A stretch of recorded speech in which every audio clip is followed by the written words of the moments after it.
let's start with the reversible reaction of hydrates for ketones and aldehydes. So if I have a ketone that looks like this one, and I put this ketone under acidic conditions, so simply with a little bit of acid around, like H3O+, the product that I form out of this reaction looks like this, where this compound right here is my hydrate. A hydrate is also what we call a geminal diol, where the term geminal refers to the fact that the two alcohols are bonded to the same carbon.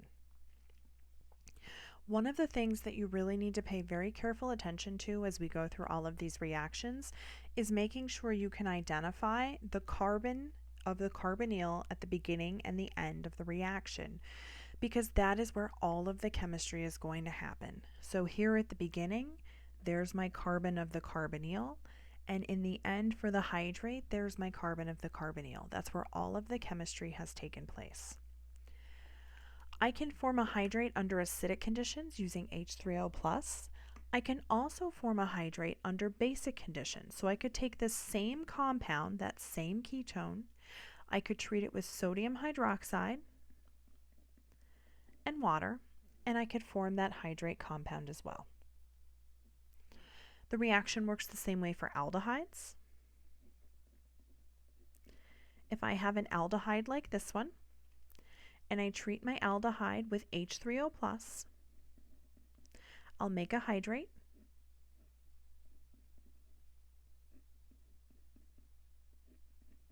Like that one. And so this is the hydrate that I formed with my aldehyde. Notice that in the case of both the aldehyde and the ketone, my hydrate is the carbon that's bonded to two alcohols. So this is my hydrate functional group. And once again, we want to make sure we recognize which carbon is the carbonyl carbon. So I've got this one in my starting material and this one in my product. That is where all of the chemistry is going to happen.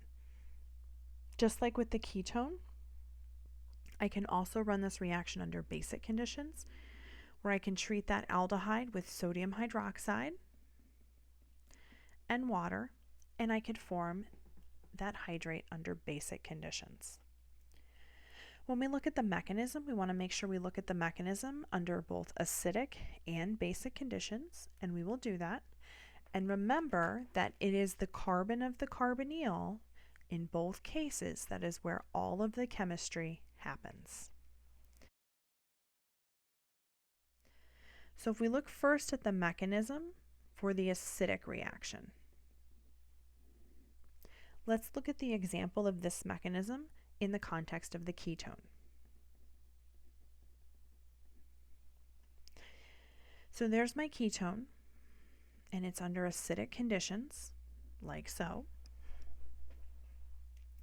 And what we know by this point in our discussion of carbonyl compounds is that anytime we're under acidic conditions, we know that an oxygen, including the oxygen of this carbonyl, can pick up a proton. And so that's exactly what happens here.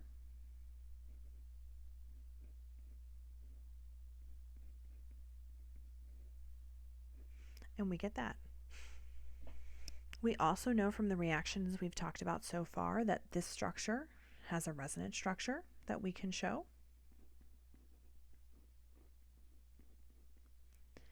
And that resonance structure shows the positive charge at the carbon. Now, in this structure, we've got a phenyl ring, we've got a methyl group, and we have an alcohol bonded to that carbon. Up at the top, we see that we have a phenyl ring, two alcohols, and a methyl group. So what we need to do is we need to bring in that second alcohol. And so that's going to come from a molecule of water. So that molecule of water can attack, and that's going to give us this intermediate.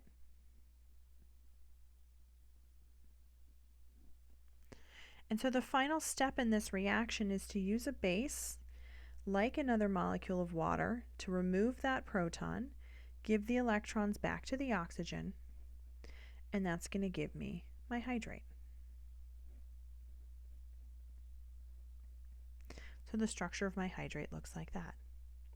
And remember that this class of reactions was defined to be reversible reactions, so all of these arrows are equilibrium arrows.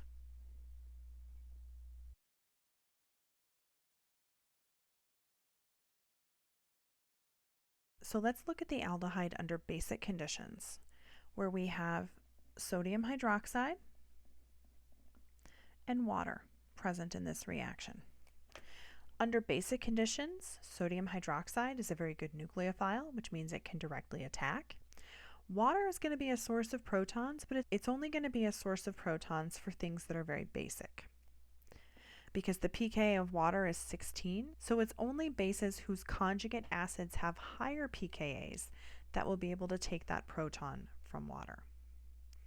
So under the conditions of this reaction, we know that we've got a carbonyl and we've got a strong nucleophile. So just like what we saw with carboxylic acid derivatives, this hydroxide ion can directly attack that carbonyl, push the electrons up to the oxygen, and that's going to give us this tetrahedral intermediate.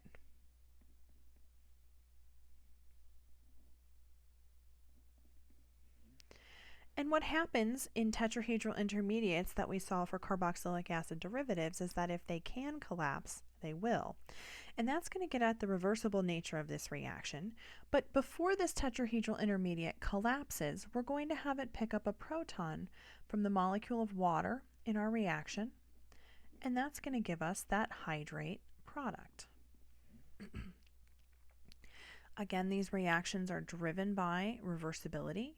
So these are going to be equilibrium arrows in both steps. So that gives us the hydrate product that you see there.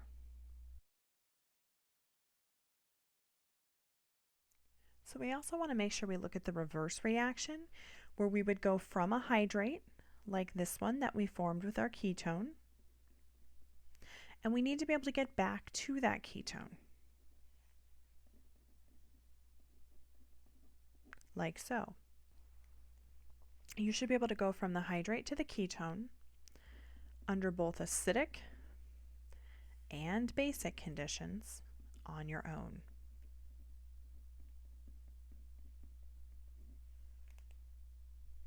You should be able to do the same reverse reaction, taking the hydrate from the aldehyde, which looks like this, and that's going to take us back to our aldehyde, which was this one here. And you should be able to do that reverse reaction under acidic and basic conditions. Go ahead, try it. As you begin to think through these reactions, you're going to see the same compounds that we saw in the forward reaction. You're going to see those compounds form as well in the reverse reaction. Under acidic conditions, things are going to protonate. Under basic conditions, we have strong nucleophile like hydroxide, and things will only protonate when their conjugate acid has a pKa higher than the pK of 16 that we have for water. Make sure you can work through all of these mechanisms on your own.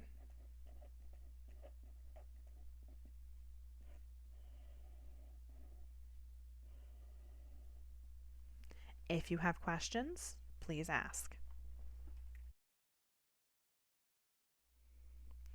So if we look at the three compounds, we have formaldehyde, acetaldehyde, and acetone, all as common names for these compounds. Under acidic conditions, we can form the hydrates for each of these compounds. One of the things that you do need to know about the hydrates that we see here, like this one, is that your hydrates are not isolated.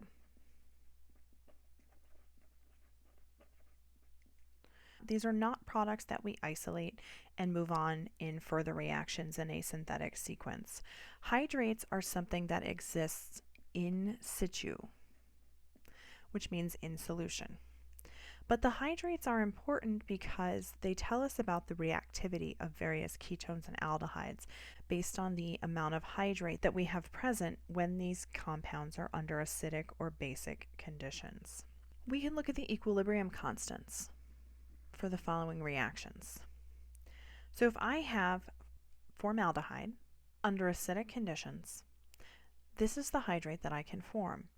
The equilibrium constant for this process is 2 times 10 to the third. That's a big equilibrium constant. That means that the products are very heavily favored in this reaction, and that tells you that formaldehyde as an aldehyde is very reactive. If I have this aldehyde here, this is called acetaldehyde. We would name it as ethanal under the rules of IUPAC nomenclature, but its common name is acetaldehyde. It forms this hydrate under acidic conditions, and the equilibrium constant for this process is about 1. That means that at equilibrium in this reaction, we have about 50% hydrate that has formed and about 50% aldehyde in my solution. So we have a 1-to-1 mixture at equilibrium for these compounds. When I look at my ketone here, which is acetone, under the rules of IUPAC nomenclature, we would name this compound as 2-propanone.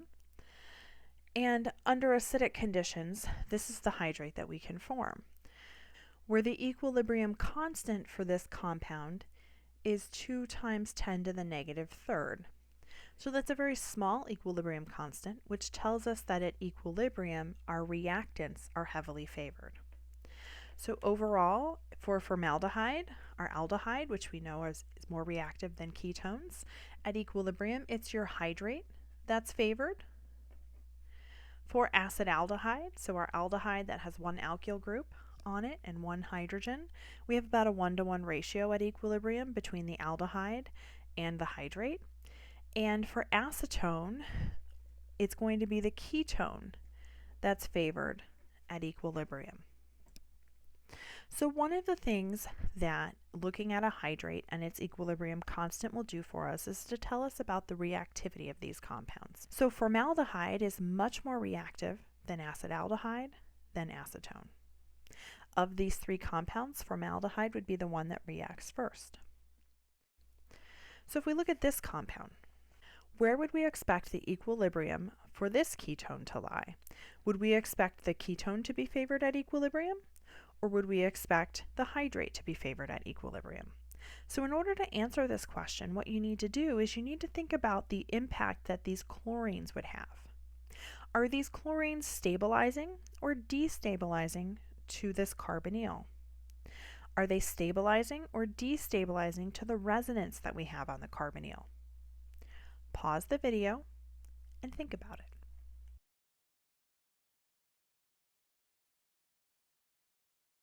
So when we look at this compound and the resonance that we have, one of the things we know is that chlorine is among the 5 most electronegative elements on the periodic table, so that the chlorine is going to be pulling electron density away from that carbon. And we have 3 chlorines that are able to pull that electron density away from the carbon. So over here in the structure where we have separated the charges at the carbonyl, and we pull electron density away from that carbon where all 3 of these chlorines are bonded to, remember that that in turn is going to pull a little bit more electron density away from this carbon, and that's going to be destabilizing. So these 3 chlorines that we have here, these are destabilizing.